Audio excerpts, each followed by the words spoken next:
This instructional video details critical elements and considerations for the pull-off adhesion testing process. A portable pull-off adhesion tester measures the force required to pull a specified diameter of coating away from its substrate using hydraulic pressure. The major components of a pull-off adhesion tester are a test dolly that is adhered to the coating, a pressure source such as a hydraulic pump, a pressure indicator, and an actuator for physically separating the dolly and the coating from the substrate. The PosiTest self-aligning dolly and actuator system enables uniform distribution of the pulling force over the surface being tested. It maximizes repeatability by eliminating the possibility of shear forces which may result in one-sided pull-offs on rough and uneven surfaces. Pull-offs are always perpendicular to the substrate. Following a pull-off test, the breaking points, demonstrated by fractured surfaces, occur along the weakest plane within the dolly adhesive coating substrate system. The two most common standards for pull-off adhesion testing are ASTM D4541 and ISO 4624. The DeFelsco PosiTest pull-off adhesion tester shown throughout this video is specifically identified in Annex A5 of ASTM D4541.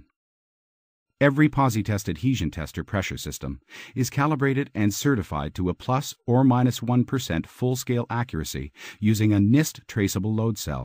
The PosiTest AT measures adhesion on a variety of coatings and substrates, including metal, concrete, wood, and plastic.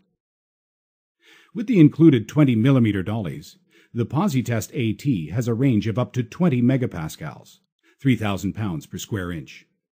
Optional 14 or 10 mm dollies increase the range of the PosiTest AT by 2 and 4 times respectively. An optional 50 mm kit is available for low bond strength coating applications and for testing on masonry substrates such as concrete. Having selected the pull-off tester to be used, the next step is to identify a suitable adhesive for bonding the dolly to the coating. When selecting an adhesive, it is important to consider the expected bond strength and the nature of the coating and dolly. Specifications for most coatings are typically less than 1000 psi. Thermal spray coatings are tested higher, though new standards quote acceptance levels at 1000 psi or less. For applications under 7 megapascals, 1,000 pounds per square inch, or when a fast-curing adhesive is required, cyanoacrylates, superglues, are commonly used. When stronger bonds are required, it is recommended that a 2-part epoxy be utilized. Several manufacturers utilize Araldite 2011 epoxy due to its versatility. Warnings. With any adhesive selection, it is important to test and ensure that the adhesive does not react to the coating, resulting in a change in its cohesion properties or bond strength. The goal of any adhesion test is to determine the pressure at which an adhesive between layers or cohesive within a layer failure occurs. To ensure pull-off tests are meaningful, preparation of the surfaces to be adhered is critical in facilitating adhesion between the dollies and coating. Lab tests have shown that for aluminum dollies and the Araldite adhesive, surfaces prepared with a 3M Scotch-Brite pad demonstrate strong, reliable bonds. Any residue generated by the dolly preparation method should be wiped away with a dry, clean cloth or paper towel. When preparing coating surfaces, the challenge is to prepare a clean surface that will readily bond with the adhesive without changing the properties of the coating. Each coating will vary, as will its preparation method. Preparation may range from wiping with a dry cloth to degreasing with alcohol to gently abrading to promote adhesion. When mixing 2-part epoxies, it is important to follow the manufacturer's directions. Critical instructions include quantity of each part used, homogeneity after mixing, prevention of air bubbles, and staying within the working life. To facilitate the process, kits include all the equipment required for mixing. A single plunger application tube is used to provide equal parts of epoxy and hardener. A uniform coating of adhesive should be added to the surface of the dolly. When placing the dolly on the surface, it is important to push straight down to squeeze out excess adhesive. Twisting, rocking, or sliding of the dolly may generate undesired air bubbles. Excess epoxy should be wiped away from around the dolly without disturbing its position. Dollies to be placed on uneven, vertical, or overhead surfaces should be held in place with removable tape until fully cured. To prevent adhesive failures, it is important to allow the adhesive to cure per manufacturer's instructions. In some instances, the addition of heat may promote stronger and faster bonding. After proper cure time, the operator must decide whether or not to cut the coating around the dolly.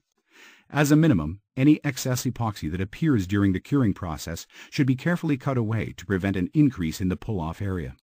A common method is the use of a cutting tool with an inside diameter matching the dolly size. When deemed necessary to cut through a coating to relieve unwanted lateral bonding stresses, the method utilized should minimize the induction of surface flaws such as microcracking. Such flaws may lower test results and create fracturing, resulting in partial pull-off results. For testing thick coatings with a 50 mm dolly, an optional drilling template may be preferred to a cutting tool. The final step is the performance of the pull-off test. Ensure the pressure relief valve on the pump is open. Place the actuator assembly over the dolly head. Attach the quick coupler to the dolly by reaching through the holes in the actuator assembly to lift the quick coupler. Release the quick coupling when the dolly head is completely engaged. Close the pressure valve on the pump tightly. Use the one-touch buttons to verify the dolly size to be tested and the measurement units.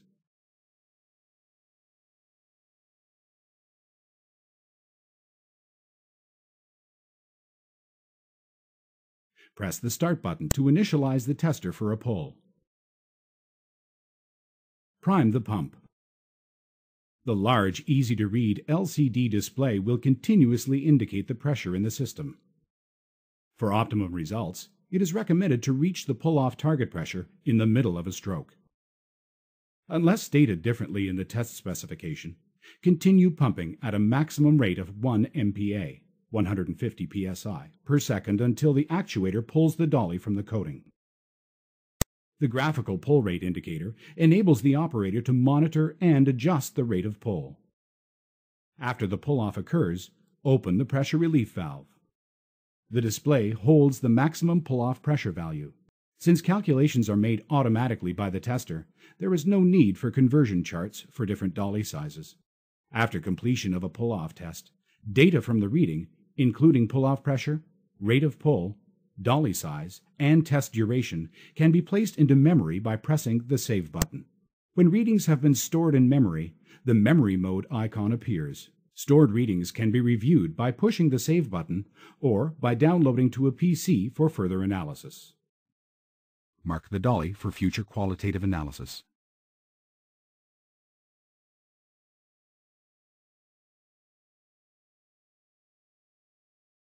An ideal pull-off test removes 100% of the coating from the substrate or particular coating layer. Anything less may require both quantitative and qualitative analysis. To conclude, the pull-off adhesion testing process is made up of several critical steps. These include the selection of an appropriate adhesive, preparation of the dollies and coatings, adhering the dolly to the coating, the dolly pull-off process, and the final analysis of test results.